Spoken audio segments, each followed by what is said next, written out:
Okay, I am very late to this cause like I was busy with school and bullshit. Fuck it, I was lazy but yeah. Ruler Moriarty. This is the other 5 star that's out, and honestly, I have no idea what he does. But let's see, and who knows? Maybe I would be interested in him. Now, if the Probably JP not. He's schedule is available. anything to go off of, we should be seeing Ruler Moriarty in the next couple of days as of me dropping this video, so I thought I would go ahead and put out the At the time I'm recording this, I think he's out already. Let me double check. He should be out already, but yeah. So continue first. video on him. That way you might have an extra day or two to decide if you want to summon on his banner, because I have been getting that question on some of my streams, which by the way is linked down in the description down below every Monday, Wednesday, Friday at 6 p.m. Eastern Standard Time if you want to be a part of that. But Yep. I do feel like there's a lot of people that get the wrong idea about Moriarty. A lot of people are going to look at him and say, oh, he's an AoE arts ruler, so I'm going to use this guy as a farming servant. Yeah, at the time I am recording, Moriarty ruler is out, but I have no idea what the fuck he does. So I'm not pulling for him. But yeah, the fact that he's a ruler AoE arts, like he said, yes, it does lead me to think he's a farmer. But I'm also thinking like, are rulers really made to do damage and farm? Cause I I think I only know one ruler that does a crap ton of damage, or at least a decent amount of damage, and it's Estrella. But the yellow blonde hair girl, the one that slams you onto a scale or something. Yeah, but other than that, I don't really like think rulers are made to farm. I think they're normally made to be tanky as hell. And while I Out don't sustain think them, that's I a mean. bad use case for him, I don't think he's going to be your de facto go to A farmer bit loud because for me, while, sorry. of course, he can get the job done, you probably have better options on your account, especially even if you've finished Lost Belt 6, you have Habitrot, who is technically a free NP5 if you want to put in the work to get her. Yeah. Someone like that will probably just be more generally useful than Moriarty, who might struggle on some certain stages and almost have maybe a type of Morgan effect where his damage won't look as good until you're starting to hit some of his power mods, which aren't bad power mods, but you do definitely want to be seeing them if you wanted to do some pretty decent damage, especially because he is more of a debuff servant, getting a lot of extra damage from his first skill's debuff. And for farming, that's not the most practical thing. It's like why they made the new Scotty give Oh, you an offensive buff instead of doing the what the defense fuck down is thing that again, MP? because it's better to be able to carry a buff through all three nodes if you want to use them for that, as opposed to only having this really good semblance of damage for one node. So even if Yeah, if you're a debuff oriented looping server, right, it's actually really bad. Cause it means that you can only pop it for 1 turn and you don't have the effect for all 3 turns, and well, of course you will want your special effects to last as long as possible. So the only time you can use the debuff is like maybe the last round when the enemy has a crap ton of HP, but that doesn't mean that you will be able to farm like the first 2 waves, and it's really bad. you look at some of the damage Cause in my opinion, cause I'm a shit player, right? If I'm ending it at like 4 or 5 turns, right, I want to at least be at the last stage after clearing the first 2 wave in the first 2 turns. Then like, okay, maybe I take 2 turns for the last wave, but it's still acceptable in my eyes. charts, he might not be as strong as you think, and his NP gain does leave a little bit to be desired. But does that mean he's bad? No, of course not. It just means that he's not the strongest farming unit in the game. That doesn't mean he doesn't Okay, have a use case so he's in decent. any other content, especially in stuff like, say, CQs, AQs, or those Bleached Earth challenge quests that we'll probably be getting here in the near future on NA. So strap in, get comfortable. We're going to talk about Ruler Moriarty, why I think he's really good, and whether or not he deserves being called a must summon unit, which, spoiler alert, I don't really think he's a must summon Yeah. unit, but hey, it's a Okay guys, I'm gonna say this. If you like the character, pull for them. But anniversary is coming soon. And those of you who know who's coming, well, you better save your SQ, man. I feel this character will be very powerful. Though I do need another video from CTL, so if you would like to make more content for me to react to, that would be great. But yeah, I would like to know more about the anniversary servant, because I heard that she actually requires higher MP levels. But yeah, I think she's gonna be very strong. If you like Ruler Moriarty, go ahead, pull for him. Maybe you like the I almost said the Shibuya incident. um, that Lost Remnant event singularity in the crime city. I forgot. But yeah, if you like him in Shinjuku, singularity, then sure, go ahead. New 5-star. Or the new story, cause I think he's in the new story, and I have not done it yet. I've been slacking a lot. He's hype. I like him. I'm gonna be summoning for him. So you know what? My video, I'm putting my summon in the title. With that being said, make sure you drop a like, subscribe. So I put my video not summoning for more goings on of both versions of the game, that being the NA and JP side of things. But enough jibber jabber. Let's start jumping into his kit, starting off with his hits, of which his hits are really strong. Oh, okay, that's actually pretty good. Extra attack, which you 444, that's decent. After that 5 the extra. extra attack is a composite card that gen stars NP and does big boy damage. The only thing that's a little unfortunate is that even though he does have very solid hits on all of his cards, his star gen and his NP gain are a little bit on the lower side. But thankfully, because he is a art servant rocking a triple arts deck with an arts NP, and presumably going to be used with people like yeah, I mean, if you're art server, then you don't really have to care about MP gain. Just Ask Chain, that's 20% MP already. Castoria or Tamamu, who are also rocking, you know, heavy arts decks. You know, you should be fine in being able to just get raw NP back and being able to fire your NP all over the place. So you shouldn't really struggle too much in that. It would just be more in a looping scenario that the low hits on, say, the NP with it only being 4 and 0.37% NP gain might not be enough. But again, where I think this guy really shines is into the challenge quests or some of these weird nodes, because look at his passive skills. Like, sure, he's getting crit damage, he's getting a nice little extra arts and NP damage, you know, that's pretty good. But look at the panic. Oh my god, yeah, the panic card. Wait, okay, having immunity to like stuns or like skill seals, all this are damn useful. Cause like the things that would normally like disable your guys for 1 turn and then they can't do anything, and then your buff just like loses a turn, it's fucking sucks, man. So having like immunity to some debuffs like this is quite good already, honestly. That's actually quite amazing. So he is like a built for challenge quest kind of character then. I feel most rulers are like built for challenge quests, because they're just more tanky, they're gonna out sustain, and then they're gonna, well, destroy the enemy. If they're like GC1, then they just destroy with buster crits and shit. If they're John the Arc, then it's more of keeping the team alive until, well, you do enough damage. Cut one. That's Bro amazing. is immune Holy to shit. charm, confusion, terror, and skill seal. That is really, really nice. He can still have his NP sealed, and he can still, I think, technically be stunned, because terror is a little bit different than just getting flat out stunned, but it is still nice. You know, it is nice that he is immune to 4 random debuffs that are all individually annoying. And any one of these immunities by themselves, you know, would still be kind of good. The fact that he's immune to all 4 of them, presumably, like, even Skill Seal being one that's more common, very important. I think it makes him very nice if you want to bring him into challenge quests or more difficult content. But let's go into some of his skills, because his skills back up this theory that I have that he's a little bit better into some of those challenging quests than he is as a farming unit, even if, again, he can do farming with some relative success.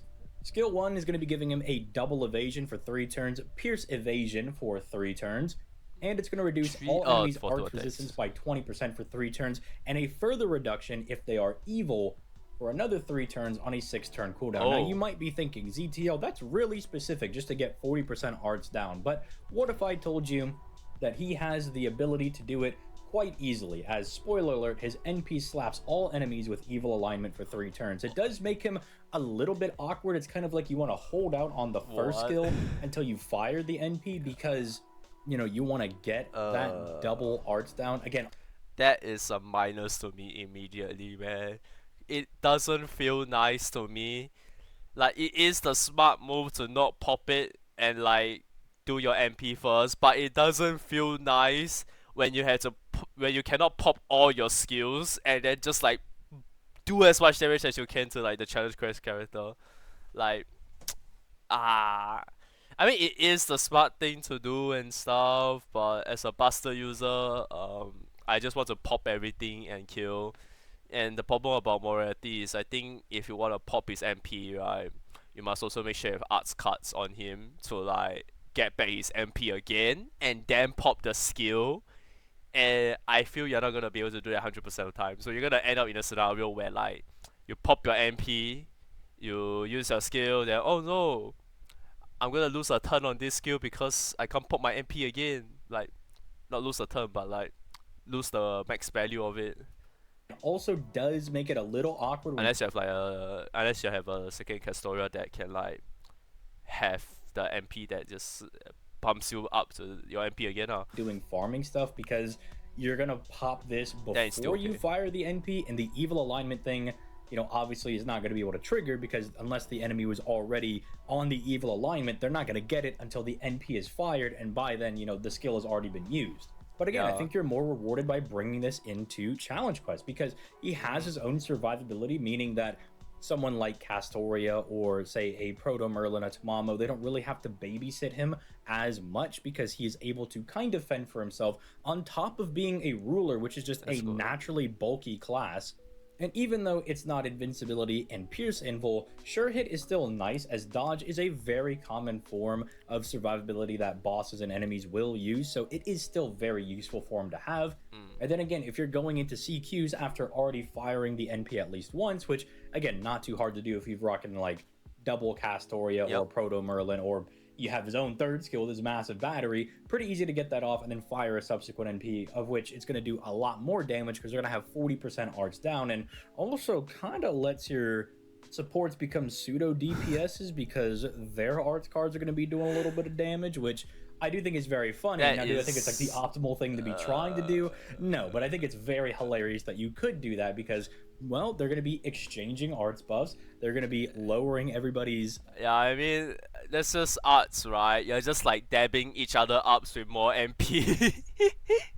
So, in high chance, if you are doing an arts chain, you're gonna have like the 3 arts card that's gonna have, most likely have like different characters. So, yeah, it does enable them to do damage, but I don't think my Castora is hitting them that hard in the first place.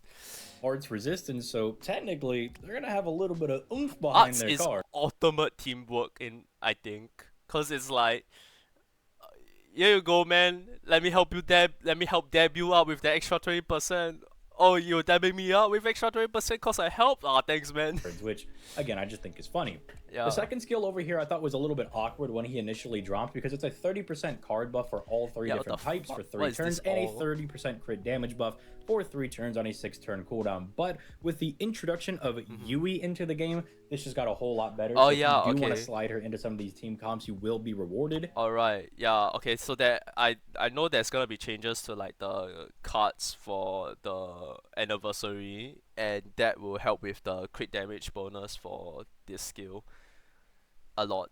Cause, just now he said that the Star Gem wasn't that great, so that means that him alone, and normally you see like, for example here, right, in like a arts team, right, you have barely any crit cards already. So, high chance you're not gonna be hitting crits unless you're damn lucky. What is Proto Merlin doing with 70% crit stars? But yeah, it will help because of the new card system. I think it's actually been shown. Because he is one of those servants that technically got better with the release of Yui into the game with the Samurai Remnant collaboration. If you don't know, Yui's MP gives you different... I think we're talking about the wrong thing. I think we're talking about different things, okay? Wait. Different buffs depending on My what bad. card buffs you I don't know already about have this. on yourself. Now, she does already give people the arts buff, so you're at least guaranteed that, but she doesn't give them the quick or the buster one. So these omni card buffers are really, really strong in being able to turn on the full power of her NP. And then also just having basically 40% crit damage because he does have 10% on his passive does mean he could do some kind of nasty crits if you can find a way to generate stars, which isn't going to be too much of a problem when Proto Merlin releases for summer. And if you look at his third skill, that bombs 20 stars, gives him a 50% battery, and then he gets one of the two random skills, either giving him Buster Star weight or Art Star weight. Random. Are you fucking kidding me? Bro, I'm gonna, if I do get him, I'm gonna lose 50-50 on what card I need, man. I don't really like that this is built this way because I'd rather him just get the arts crits because that would help him refund his NP a lot more because obviously when you crit on an arts card... That would look very useful on TC1 if you ask me. Like, I don't mind if I get arts on his arts crit weight because, well, you can gain more MP and pop his skill another time. But and then the crit will just help to funnel all the stars to his insane crit damage. But on Moriarty, so far it doesn't seem like his crits on his Buster would be very nice. You refund a metric ton more NP than you would normally. And because he has those 4 hits, you can really feel that extra NP you're getting off those crits as well. But even if you get the Buster crits, it's fine. You know, he could just kind of hit him with a wayward Buster card crit. But again, with Lady Avalon coming in the game, you'd rather do the arts crits because she's also giving you that big arts buff. But technically, her own crit damage buff is a generic crit buff, so I guess it's fine. And can you really complain that much when he's an art servant that's providing stars for himself and has a 50% battery? I'm not really going to be one to very much complain about that. 50% I will also bet say is he has nice, kind of an interesting little gimmick. 50% bet is very nice. It's just it would suck if you're trying to like chain up all your stuff to get like your MP next turn and you need that extra crit to like, you know, get more MP and it just goes into Buster like a fucking asshole. But if you're using Arts Team and whatnot and you get the 50% MP to like charge your MP, you should, because 50% is quite a lot in the Arts Team. I would say it's very easy to pop your MP consecutively. English know me. If you have 50% MP charge, I would say 30% will even make it, man. Cause just this how much MP charge you gain from just chaining arts cards and then hitting afterwards. With is a pen skill. He is a ruler that is anti-ruler. Now, obviously, that's going to require you to go through bonding up your Moriarty or pulling extra copies of him. But if you do actually go through and do that, it is kind of interesting that you can use him as not an Avenger, but kind of an Avenger, if you know what I mean. He won't resist enemy rulers because they're neutral towards each other, but he will have that 30% attack buff on them, so he'll hit them. He just really hates Sherlock, so now he has this fuck all rulers ability. A little bit harder, which I think is a little interesting. Just kind of a nice little thing you can use him for, especially because your extra class servants are generally going to fall into niches like that. And so I think that's very, very nice. Like a lot of the other servants that we've been looking at, his NP is very, very strong. It is a 4-hit arts AoE NP, which 4 hits normally would be fine, but again, lower natural NP gain does mean that sometimes he might struggle a little bit when it comes to looping. But obviously, if you're doing like a double Castoria Oberon setup, it's pretty much impossible to fail with how much NP you have going around. I mean, he's got 50%, each Castoria's got 50%, Oberon's got 70%. I mean, there's a reason we can start to get the quick units to do Black Grail farming. When you're just slinging this much NP around, it's pretty hard to not be able to loop. But then on top of that, he does have a power mod against good alignment enemies. Obviously, like I mentioned earlier, he does inflict evil alignment to all enemies for 3 turns as well, while sealing all of their skills and giving himself a 20% NP damage buff that obviously procs first. That does make him play a little bit nicer with Oberon. So you mean he deals more damage to evil alignment, not good alignment, right? You do actually have him. Unless I'm hearing something I wrong. wish you good luck on the GSSR. But obviously, Oberon's third skill ups the effectiveness of NP damage buff. So whenever you have an art servants who already play really nice with Black Grail, which even if you don't have it, don't worry, for Anniversary you'll be able to pick it up for free. but he already plays really nice with those people. And so whenever they give themselves more NP damage buffs, it's always really good. Now, good alignment's not like the crazy. I just want you to take note. I think this is a challenge quest. I don't know if it was a challenge quest from a past event. Damn, I forgot. But rulers for challenge quests are normally like this one. You're gonna take 14 turns to clear a challenge quest, if not longer. Like, this is not a ruler morality problem. This is ruler. It's just how you are gonna play rulers. So if you are like fine with this gameplay, sure. But because I wanna like get challenge quests over in quick wave, right? I normally want a servant that can like complete it in like what, less than 5 turns or something like that. So yeah, that's a big reason why I'm not pulling for ruler morality, since, well, it's revealed that, oh, he's for challenge quests, he's not really built for farming as well, which I expected from a ruler class. So yeah, those are the main big reasons why I'm not getting him. But oh, and I think if we are looking at a ruler for challenge quest, chasing one might be better. I'm not so sure of that myself. It's just I have him on my account and I got used him before and he was not that bad. Easiest, I would say, power mod. Like, it's not bad. Let me stress that. But it's not like, Earth or Man, where it has a plethora of servants and has a plethora of free quest enemies. But the good thing is, because Moriarty's a ruler, you can effectively bring him to a lot of these different fights. There's like what, 1 or 2 good. Yeah, oh yeah. That's the main good thing about rulers. They can be brought anywhere. It's just you're gonna take time to clear. So you must have patience, I guess. In alignment Avengers, I think it's Summer Chloe Oh, but and except Avengers, Renmaru except X. I Avengers. think are the only 2 Avengers that are really going to put a stop to whatever Moriarty's going to be doing. Because aside from Avengers, he's either effective or type neutral against everybody else, which is super, super nice for him. And so, like other servants, these are pretty much all free eats whenever they are neutral against a lot of people or they're berserkers. You can pretty much bring him to any one of these guys and he'll do really well. And there are some enemies in here that you'll see that do pop up in free quests from time to time. So that can also be really nice. The other interesting thing is that you can do some funny setups of pairing him with people that have evil power mods like Benny Enma or Charlemagne, Vlad Extra. If that really tickles your pickle, you could do that.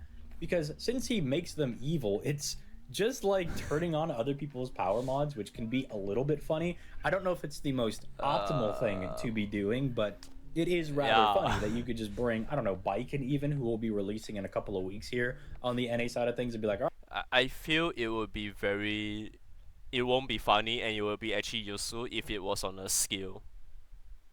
But at the same time, I'm not sure if you are willing to bring a 16 cost ruler to a challenge quest just to pop a skill and then swap out for a support. But it would be much more useful if it's on the skill instead of the NPR. All right, well, we just got this one art servant that turns everybody evil, and so even if they were neutral alignment, you've now turned on these other characters' power mods, which I think is kind of interesting. I think it's also just neat that the original Moriarty turns everybody on your side evil, and the new Moriarty turns the entire enemy party evil, which I think is kind of cool. Wait, he does that? Bro, I didn't realize. A very solid servant. Yes, you can use him as a farming servant. Again, with so much NP flying around with his 50% battery, Castor is open. I don't know, man. I just saw the MP 60k for a single person. I don't know if that's gonna fly for 90 plus nodes, man. Not even, I don't know if it's even gonna fly for 90 nodes. Oberon's even, right?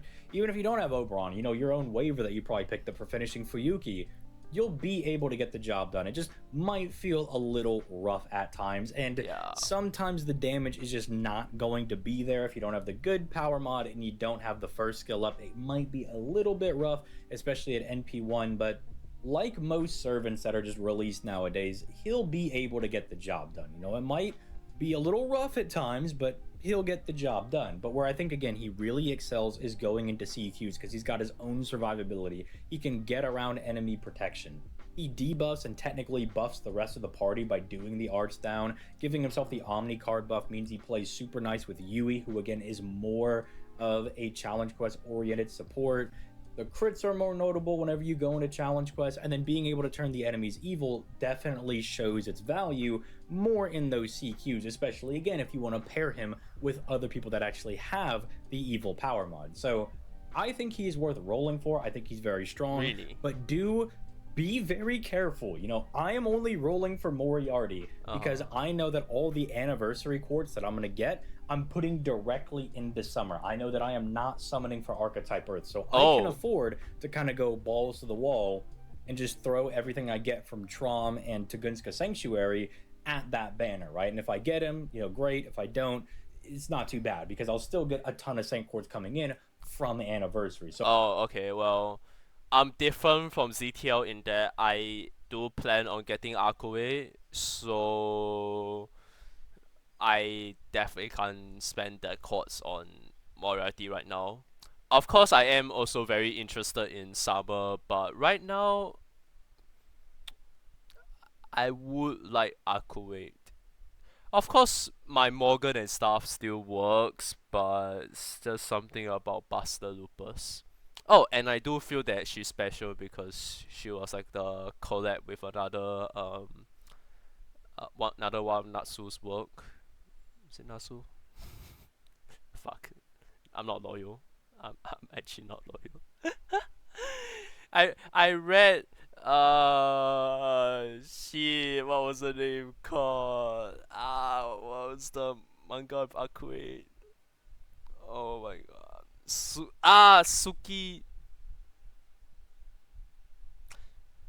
Sukimike? Top 10 reasons why Akue is not coming to me. Number 1, I don't even remember what series she came from. God fucking damn it. Fuck my dementia, man. But yeah, I'm saving for her. I'm gonna try and get her. Hope she forgives me for forgetting where she came from. But yeah, of course I know there are other busters, AOE busters that are coming out that I'm like, but they're like I'm gonna have to wait another year or so for them. So I'm just gonna bank on upgrade first, and then hopefully I have leftovers to go for summer.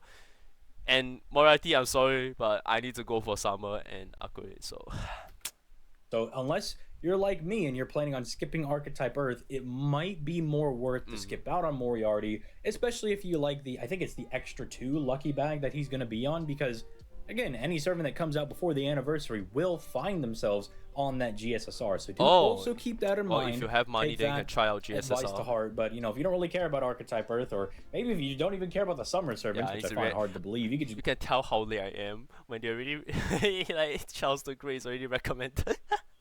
I need to make a video for that one. I think unless Charles is a 4 star. Is Charles a 4 star? I need to go check on that. But yeah, thank you go ZTL. But all out on Moriarty and let him nothing serve you else. as best as he can. Yeah, okay. Unfortunately, Morality, I'm not interested. I'm sorry, man. There's a lot of things that's coming out. It's not really a good time for me to go for you, but yeah, if you really do like him, sure, go ahead, go for him. It seems he's great. It seems he's usable in not great. It seems he's usable in challenge quest, so yeah, definitely worth looking to if you really like him in the story. I haven't played story. Maybe he's damn cool in the story.